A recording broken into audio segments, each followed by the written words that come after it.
तत्वे तत्वधरी सोहम भाव कोहम भाव हो करी सोहम सोहम करी कोण सै सो करी पुंडलिको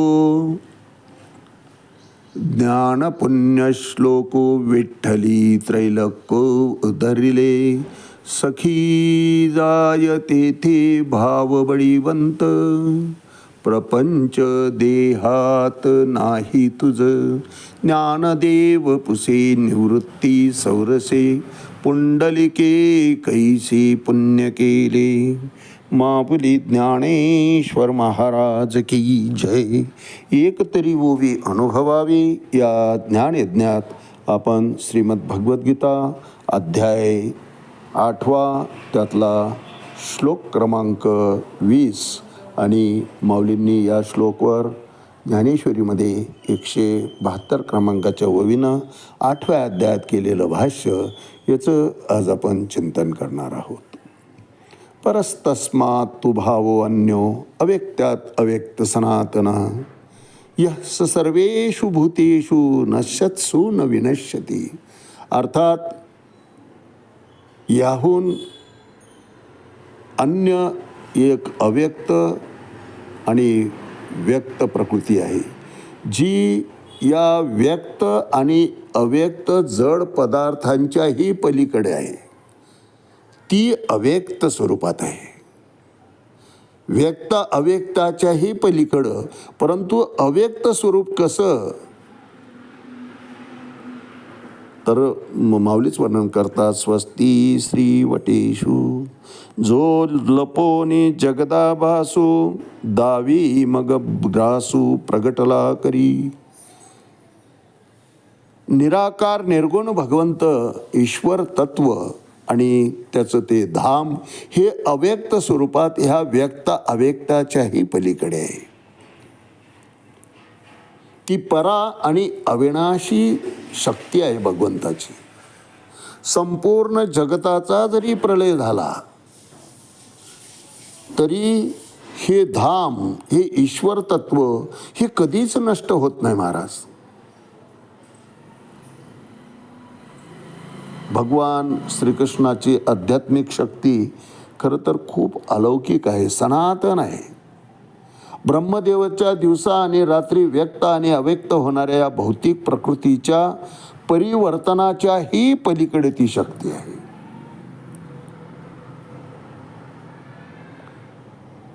ब्रह्माला जन्ममृत्यू आहे, इंद्राला जन्ममृत्यू आहे, परंतु भगवंत तत्व प्रत्यक्ष परमात्मा सनातन आहे, अविनाशी आहे, अमर आहे.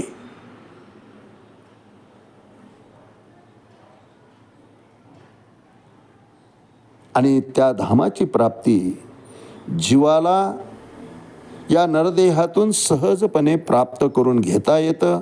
पण त्यासाठी फक्त एक करावं लागतं, स्वतः करता जगायचं सोडून फक्त आणि फक्त ईश्वराच्या संकेतानुसार या सृष्टीच्या जडणघडण करता या भूतादिकांच्या जे दुर्लक्षित आहेत, रंजले आहेत, गांजले आहेत, अशांच्या सेवेमध्ये गरजवंतांची गरज भागवण्यामध्ये प्राप्त असलेल्या परिस्थितीनुसार जो वागत चालतो त्याला त्या धामाची प्राप्ती भगवंत म्हणतात सहज होऊन जाते.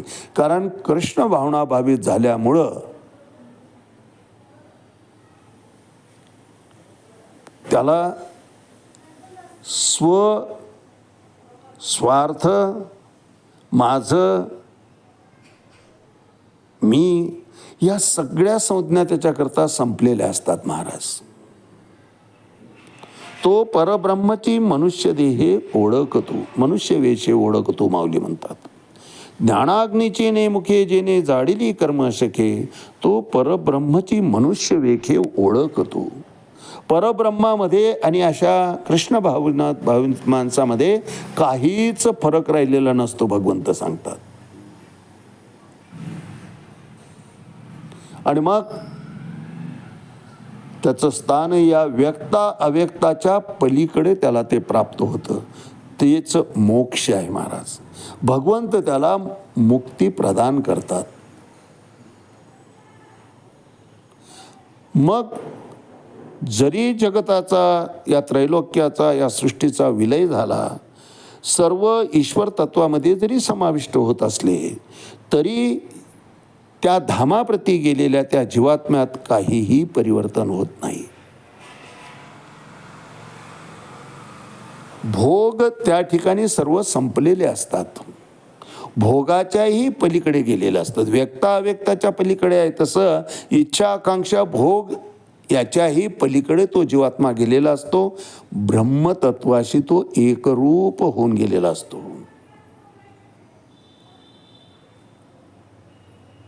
त्यामुळं या मृत्यूलोकी पुन्हा परत येण्याची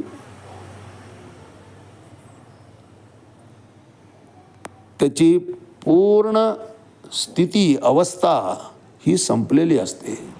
सर्वार्थानं तो मुक्त झालेला असतो. मोक्ष प्रदान केलेला असतो भगवंताने त्याला. आणि अशा मोक्षधामामध्ये, अशा भगवत धामामध्ये एकदा का तो प्रवेशित झाला, अर्थात प्रवेश मिळणं इतकं सोपं नाही. तुकोबारायांसारखे वैराग्यमूर्तीसुद्धा म्हणतात, जन्मोजन्मी आम्ही बहु पुण्य केले, तेव्हा या विठ्ठले कृपा केली. हा भगवंत उगाउगी कृपा करत नाही. अंतरीची घेतो गोडी पाहे, अंतरीची घेतो जोडी पाहे गोडी भावाची, पाहे जोडी भावाची. भाव कसा आहे त्यानुसार तो त्याचं फळ प्रदान करत असतो.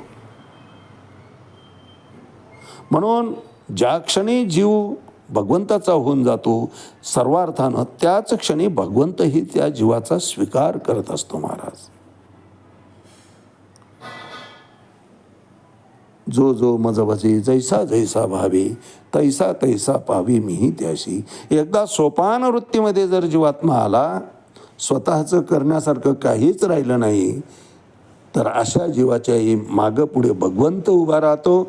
या मृत्यूलोकी त्याला सुख समाधान प्रदान करतोच करतो, मुक्तानंद त्याला देतोच देतो. परंतु परलोकी सुद्धा आपल्या धामाच्या प्रती अशा जीवात्म्याला भगवंत म्हणतात, मी स्वतः घेऊन जात असतो. आणि एकदा तिथे गेला की यम प्राप्ते न यद्गत्वा न निवर्तन्ते तद्धाम परमं भव, न तद्भासयते सूर्यो न शशांको न पावका, यद्गत्वा न निवर्तन्ते तद्धाम परमं मम. ते धाम माझं आहे आणि त्या धामाची प्राप्ती करून घेण्याकरता अर्जुना या ठिकाणी तू योगी, तस्मात योगी भव अर्जुन. कारण योगी एकदा झाला की ज्ञानाची प्राप्ती सहज होऊन गेलेली असते.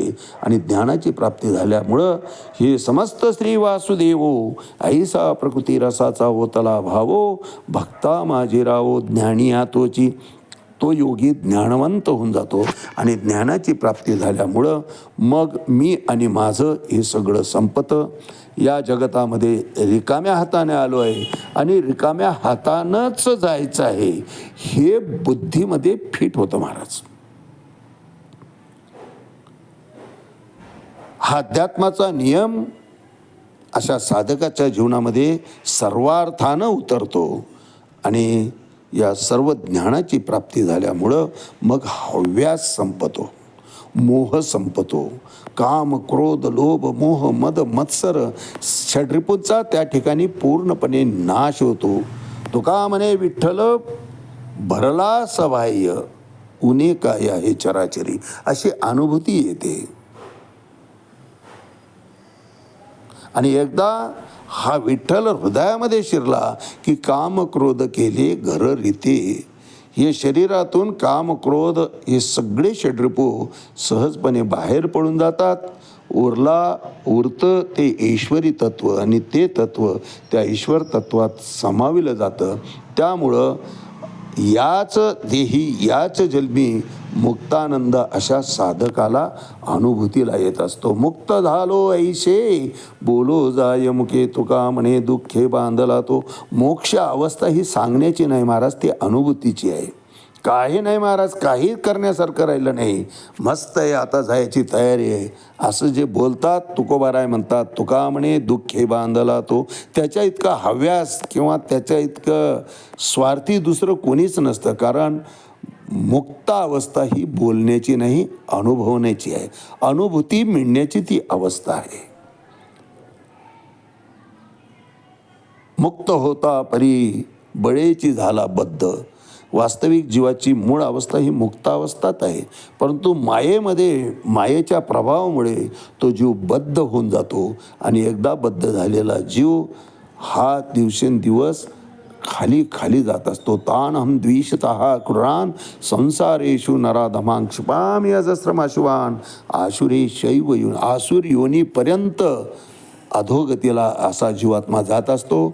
म्हणून सत्संग धरून या जीवनाचं, या मनुष्य देहाच्या माध्यमातून भगवंताची प्राप्ती करून घ्यावं. कारण देह जरी नाशिवंत असला, देह दुःखाचे कोठार, शरीर दुःखाचे कोठार, शरीर रोगाचे भांडार, शरीर दुर्गंधीचा थार, नाही अपवित्र शरीराईसे. असा हा नाशिवंत जरी देह असला तरी त्याच देहाच्या माध्यमानं परब्रह्माची प्राप्ती करून घेता येते. म्हणून माऊली म्हणतात, परीसपास व्यसाची मूर्ती लाहोनी देहाची, खंती करती कर्माची ते गावंडे गा. इतकं सामर्थ्य या देहामध्ये नरदेहाच्या याच्यानं नारायणाची प्राप्ती करण्याचं सामर्थ्य असताना सुद्धा जीवात्मा मात्र या भोग विलास जगतामध्ये रममाण होतो आणि स्वतःचं अधपतन करून घेत असतो. ते अधपतन होऊ नये याकरिता परमार्थामध्ये सतत प्रगत होत जावं, भगवंताचं नाम मुखामध्ये घ्यावं, कर्म आमचं स्वार्थ विरहित होऊन जावं, फळाची अपेक्षा न करता कर्तव्य करण्याची सवय लागावं. हळूहळू हीच सवय त्या मोक्षाच्या प्रती जीवात्म्याला घेऊन जात असतं. यावर भाष्य करताना माऊली ज्ञानेश्वरी 8वा अध्याय 172 क्रमांकाच्या ओळीत म्हणतात की तै तया नाव सहज अव्यक्त आणि आकारे वेळी तेची व्यक्त, हे एक अस्तव एक सुचित एरवी दोन्ही नाही.